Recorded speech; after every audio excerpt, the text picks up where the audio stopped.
نئے director general ISI کی تعیناتی کا معاملہ شیطان کی آنت کی طرح لمبا ہوتا چلا جا رہا ہے، جس سے ہر گزرتے دن کے ساتھ ملک میں سیاسی بے یقینی میں اضافہ ہوتا چلا جا رہا ہے۔ بظاہر وجہ تنازع فوجی قیادت کی جانب سے نئے DG ISI کے نام کا اعلان کرنے سے پہلے وزیر اعظم کو اعتماد میں نہ لینا تھا، لہٰذا وزیر اعظم آفس ISPR کی جانب سے پریس ریلیز جاری کرنے کے عمل کو خود کو بائی پاس کرنے کے مترادف قرار دیتا ہے۔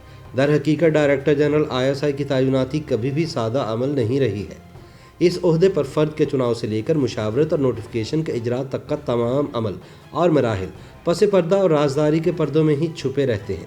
بظاہر ایسا معلوم ہوتا ہے کہ ماہرین قانون اور سینئر حکومتی حکام سمیت کوئی نہیں جانتا کہ کس قانون یا ضابطے میں تعیناتی کے اس عمل کی واضح تفصیل یا جزیات موجود ہیں۔ اسی وجہ سے گزشتہ کئی روز سے لیفٹیننٹ جنرل ندیم احمد انجم کے بطور DG ISI تقرری بحث کا موضوع بنی ہوئی ہے۔ پاک فوج کے شعبہ تعلقات عامہ نے لگ بھگ 2 ہفتے قبل اعلان کیا تھا کہ لیفٹیننٹ جنرل ندیم احمد انجم کو ISI کا نیا سربراہ مقرر کیا گیا ہے۔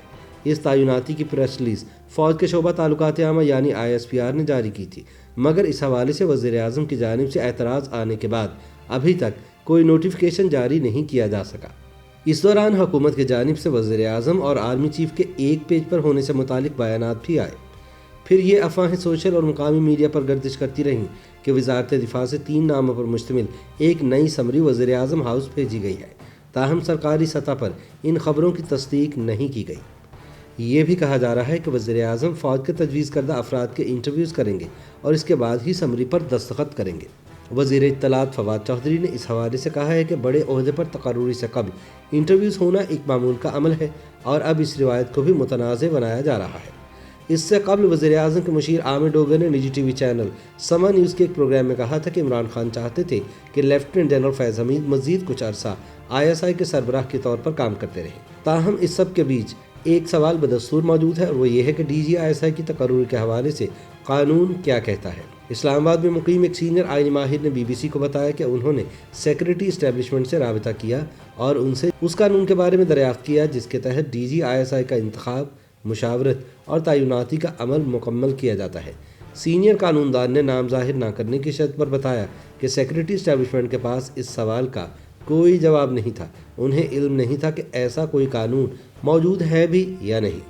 معروف قانون دان اور GHQ کی لیگل برانچ کے سابق رکن لیفٹیننٹ کرنل ریٹائرڈ انعام الرحیم ایڈوکیٹ کا کہنا ہے کہ آرمی رولز اینڈ ریگولیشن بک کے تحت میجر جنرل کے رینک کے اوپر کے آرمی افسران کی تمام تعیناتیاں اور تبادلے وزیر اعظم کا استحقاق ہے۔ انہوں نے کہا کہ کچھ عرصہ قبل تک آرمی رولز اینڈ ریگولیشن بک ایک خفیہ دستاویز تھی، لیکن سپریم کورٹ کے ایک فیصلے نے اسے پبلک ڈاکیومنٹ میں تبدیل کر دیا ہے۔ ایک سوال پر انعام الرحیم ایڈوکیٹ نے بتایا کہ اب دفاعی افواج سے متعلق تمام قواعد و ضوابط عوامی دستاویز قرار دیے جا چکے ہیں اور اس کے ساتھ یہ ہدایت بھی دی گئی ہے کہ یہ عوام کو بھی دستیاب ہو۔ سال سن 2020 میں جاری کردہ اعلیٰ عدلیہ کے فیصلے کے مطابق ہر قانون عوام کی پہنچ اور رسائی میں ہونا چاہیے۔ لیفٹیننٹ کرنل ریٹائرڈ انعام الرحیم ایڈوکیٹ نے تسلیم کیا کہ قانون کی کتابوں میں DG ISI کی تعیناتی سے متعلق کوئی خاص یا مخصوص قانون موجود نہیں۔ انہوں نے کہا کہ میرے خیال میں ISI کے امور کار اور تعیناتیوں سے متعلق قانون ہونا چاہیے، کیونکہ کوئی قانون نہ ہونے کی وجہ سے کسی متاثرہ شہری کو قانونی دادرسی دستیاب نہیں ہوتی۔ اس معاملے پر سینئر قانون دان کامران مرتضیٰ بھی یہی کہتے ہیں کہ کوئی مخصوص قانون موجود نہیں جس کی بنیاد پر ISI کے DG ہی کی نہیں بلکہ ملک کے دیگر انٹیلیجنس اداروں میں تعیناتی کا عمل واضح انداز میں درج ہو۔ کامران مرتضیٰ نے اسٹیبلشمنٹ ڈویژن کی جانب سے انٹیلیجنس بیورو کے موجودہ ڈائریکٹر ڈاکٹر محمد سلمان خان کی 7 مئی سن 2018 کو ہونے والی تعیناتی کا جاری نوٹیفیکیشن دکھاتے ہوئے کہا کہ یہ ہے باضابطہ نوٹیفیکیشن جسے آفیشیل گزٹ میں شائع کیا گیا ہے، لیکن اس نوٹیفیکیشن میں کسی قانون کا حوالہ نہیں دیا گیا ہے۔ سینئر قانون دان سلمان اکرم راجہ نے وجوہات بیان کی کہ پاکستان میں انٹیلیجنس ایجنسیوں کے امور کار اور تعیناتیوں سے متعلق قانون کیوں موجود نہیں۔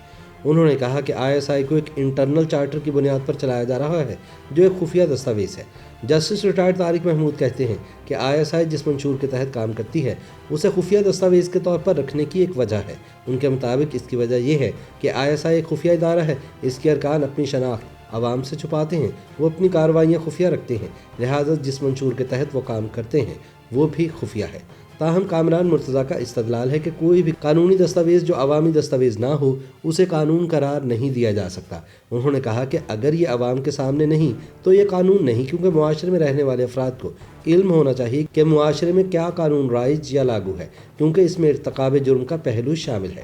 لہٰذا ریاست کسی شہری کو ایسے عمل پر سزا بھی نہیں دے سکتی جس کے بارے میں قانون کا عوام کو سرے سے علم ہی نہ ہو۔ کامران مرتضیٰ نے بتایا کہ DGISI کی تعیناتی پر بحث چھڑنے کے بعد انہوں نے 3 دن صرف کیے، قانون کی کتابیں چھانی تاکہ DGISI کی تعیناتی کے طریقہ کار یا عمل کے بارے میں کسی قانون کا پتہ چل سکے۔ انہوں نے کہا کہ تلاش بسیار کے بعد مجھے صرف پاکستان آرمی ایکٹ کا سیکشن 2 ہی ملا ہے، جسے کھینچ کھانچ کر اور استعمال کر کے DGISI کی تعیناتی کے لیے استعمال کیا جا سکتا ہے۔ آرمی ایکٹ کا سیکشن 2 بھی کچھ یوں ہے کہ مسلح افراد میں عارضی تبادلہ وفاقی حکومت تحریری حکم کے ذریعے کر سکے گی، جن کا سیکشن 2 کی شق A کی ذیلی شق A میں حوالہ دیا گیا ہے۔ کامران مرتضیٰ کے مطابق اس مخصوص قانون کی شق مبہم ہے اور براہ راست DGISI کی تعیناتی سے متعلق نہیں، چونکہ یہ سیکشن ان شرائط کو بیان کرتا ہے جس کے تحت ایک آرمی افسر کو وفاقی اداروں میں خدمات کی انجام دہی کے لیے بھیجا جا سکتا ہے، تو ممکنہ طور پر یہ قانون DGISI کی تعیناتی پر لاگو ہو سکتا ہے۔ کرنل ریٹائرڈ انعام الرحیم نے اس بات کی نشاندہی کی کہ آرمی کے تنظیمی ڈھانچے کے اندر DGISI کی تعیناتی معمول کی تعیناتیوں اور تبادلوں کا حصہ سمجھی جاتی ہے۔ انہوں نے کہا کہ آرمی کے اندر لیفٹیننٹ جنرل یا اس کے مساوی عہدوں پر تمام تعیناتیاں وزیر اعظم کرتے ہیں۔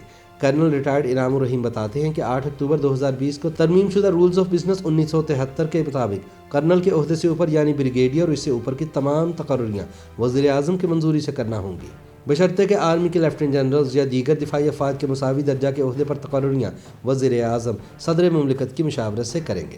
انعام الرحیم ایڈوکیٹ نے کہا کہ مذکورہ بالا حقیقت سے بظاہر متعلقہ اور متصادم واضح حقیقت یہ ہے کہ تمام تعیناتیوں اور تبادلے خالصتاً چیف آف آرمی اسٹاف کی ثوابدید ہے، اور ہر افسر کی تعیناتی کا حکم ان الفاظ سے شروع ہوتا ہے کہ chief of the army staff درج ذیل تعیناتیوں کا حکم دیتے ہیں۔ کرنل ریٹائرڈ انعام الرحیم نے کہا کہ آرمی ہائرارکی میں کوئی تعیناتی وزیر اعظم کی منظوری کے بغیر نہیں ہو سکتی۔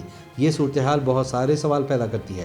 سب سے اہم سوال یہ ہے کہ کیا DGISI کی سلیکشن اور مشاورت کے عمل میں وزیر اعظم کو بائی پاس یا نظر انداز کیا گیا؟ قانونی ماہرین اور تجزیہ کاروں کی رائے اس حوالے سے منقسم ہے۔ سول ملٹری تعلقات کے ماہر پروفیسر ڈاکٹر حسن عسکری رضوی کہتے ہیں کہ بظاہر محسوس ہوتا ہے کہ آرمی قیادت نے وزیر اعظم کے زبانی احکامات پر جلد بازی کا مظاہرہ کیا ہے۔ انہوں نے کاغذی کارروائی مکمل ہونے کا انتظار نہیں کیا اور یہی وجہ ہے کہ ہم یہ صورتحال دیکھ رہے ہیں۔ پروفیسر حسن عسکری کہتے ہیں کہ پروفیشنل افواج تقرریوں اور تبادلوں کے داخلی امور میں سویلین مداخلت قبول نہیں کرتی اور ریاستی امور کے انتظام میں ہر چیز ایک مخصوص قانون کے تحت انجام نہیں دی جاتی۔ بعض اوقات کنونشن اور روایات اس ضمن میں زیادہ اہم کردار ادا کرتی ہیں اور یہی معاملہ DGISI کی تعیناتی کا بھی ہے۔ پروفیسر حسن عسکری کے مطابق یہ کام کنونشن اور روایات کے تحت کیا گیا ہے۔ فوج اور سلامتی سے متعلق امور کے تجزیہ کار سعید شفقت نے اس خیال کو قطعی طور پر مسترد کر دیا کہ DGISI کی تعیناتی کے عمل میں وزیر اعظم کو نظر انداز کیا گیا ہے۔ انہوں نے تعصب کا اظہار کرتے ہوئے کہا کہ بظاہر سویلین قیادت آرمی کے طریقہ کار اور اس کے امور کی انجام دہی کے عمل سے قطعی بے بہرہ ہے۔ ان کا کہنا تھا کہ یہ انتہائی افسوسناک امر ہے کہ سویلین قیادت نے یہ سمجھنے کی کوئی سنجیدہ کوششیں نہیں کی کہ آرمی کیسے فوج کی اعلیٰ ترین قیادت کے اتفاق رائے سے کام کرتی اور امور انجام دیتی ہے۔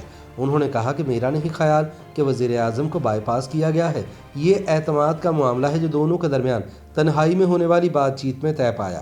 میں زیادہ وزن اسے دوں گا جو چیف آف آرمی اسٹاف نے تحریری طور پر بھیجا۔